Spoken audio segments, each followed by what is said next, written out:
The Pale Blue Eye is one actually me and my wife are both looking forward to since it was announced, considering I'm a big fan of Christian Bale and she is a big fan of Edgar Allan Poe, who part of the story centers around.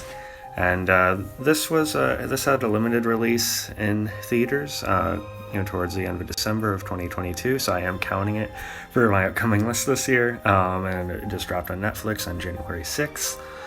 And it is probably one of the last 2022 movies I'll be reviewing before my ranking later this week, or at least one of my two last, we'll see.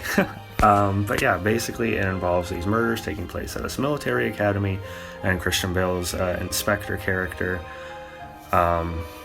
is Augustus Landor, who is brought in to investigate these murders, and meanwhile he seeks out the consulting abilities of the real Edgar Allan Poe as a young man, played by Harry Melling, who a lot of people know from Harry Potter. He was also pretty good in Queen's Gambit.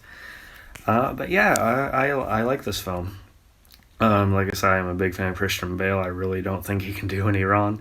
I've never seen him in a bad movie, and I'm sticking by that. And the whole film, it definitely leans into that, Edgar Allan Poe vibe. It has that gothic, horror Victorian undertone, without kind of putting it in your face. It feels like a realistic, version of that. I really liked the setting and the winter environment. I think that really made it feel like a natural and organic vibe. Christian Bale is terrific in this.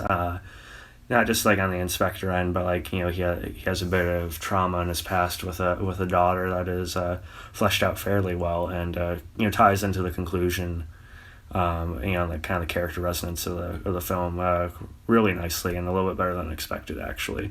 Harry Melling is good as the eccentric Edgar Poe. We also have Gillian Anderson in this, from X-Files and Hannibal and such.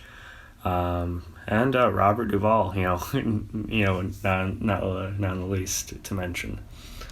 But yeah, so please don't miss The Pale Blue Eye. It is a little slow moving, but I do think it sort of rewards, the characters. And it's just a nice way to sit back and appreciate the craft of, both on an acting level and again, just the, production and the environment they're in. I think it is a really, fairly well-rounded film.